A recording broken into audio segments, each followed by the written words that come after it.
Like many of you golfers down that lens, I'm always searching for ways to hit longer and straighter golf drives. As a rule, the longer you hit driver, the lower your handicap's going to be. So it's super important to hit your driver as far as possible, and this might sound mad, but let the fairway get in the way as much as possible too. I visited Foresight Europe recently to do some testing with these two drivers. Now, they're identical apart from one thing.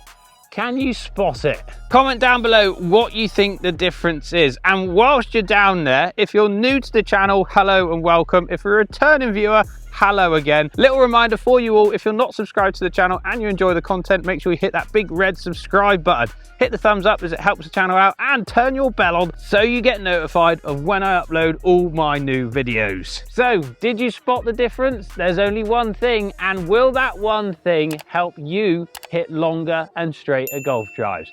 Let's find out. The answer: shaft length. One is standard length at 45.75 inches, and the other is shortened by an inch to 44.75 inches. I posted on my socials a while ago asking people what they thought would be the difference between a shorter shafted driver and a standard length. And these were some of the comments that I got back. Lower swing speed, hopefully better strike resulting in similar distance but better accuracy. No difference. Better strike. Surely results will differ for almost everyone. So plenty of ideas on what might happen when you shorten your driver by an inch. Well, I've tested it. Let's find out what the difference is. Like I've mentioned already, I headed to Foresight Europe to do some testing, and at the end of the day, I had blisters all over my hand because I hit so many drivers.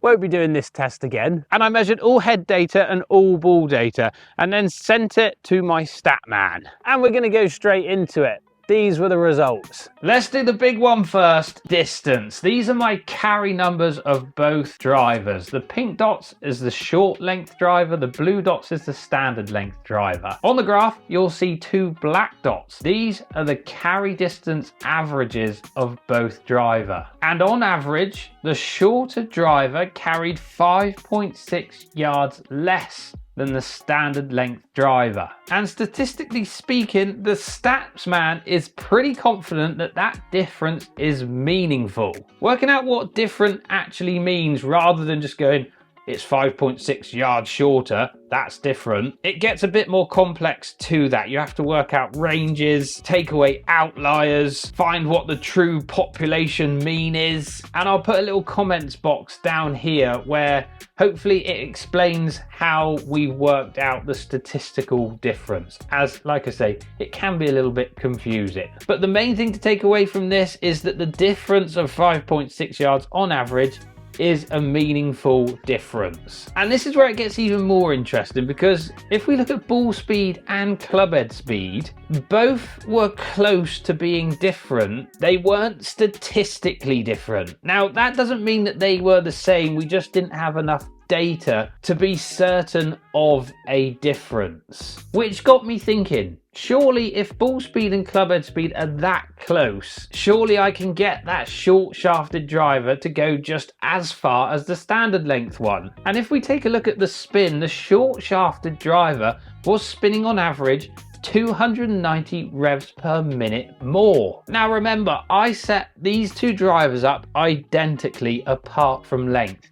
If I brought the driver loft down a little bit, so decrease in spin loft, that would bring that spin down. And because that ball speed and club head speed are so close to being similar, if I change the loft of that short shafted driver, which then brought the spin down, they would go the same distance, which I think is super interesting. And again, shows the importance of getting fitted for your golf clubs. Strike between the two clubs, the shorter length shaft was hitting the toe a little bit more, but did have a slightly tighter dispersion on that strike compared to the standard length, which was a bit more spaced out. The toe strikes of that shorter shaft could also have had an influence on accuracy. And when we look at accuracy, the short driver was nearly 7 yards on average more offline. Again, something that I find really interesting. Finally, strokes gained numbers. There was no difference whatsoever between the two clubs.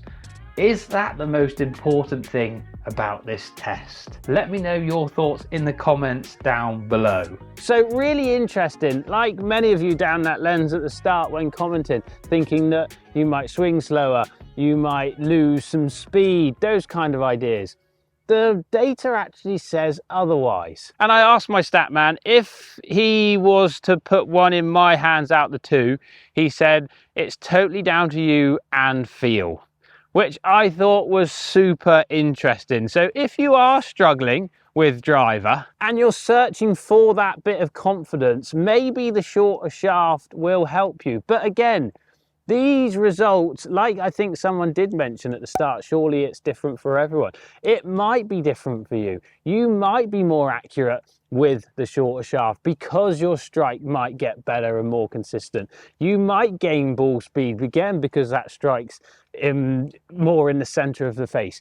You have to go and test yourself. So as good as this test was for me, knowing that I can literally pick whichever shaft length I want depending on how I'm feeling and how comfortable I am with either in each hand. For every golfer, it's going to be different. I think if you struggle with driver down that lens and it's a club that you just don't want to get out your bag because you're scared you're going to hit it off the planet, it might be a last resort rather than maybe go and have lessons as well, because that's a great idea to try to improve your driver.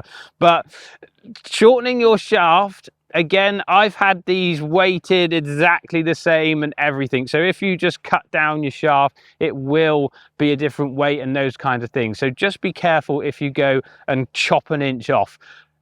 It could be the answer though for you down that lens if driver is something that you just can't get on with. Thanks to Foresight for letting me use their studio and all their tech. Thanks to the stat man for sending all those results back.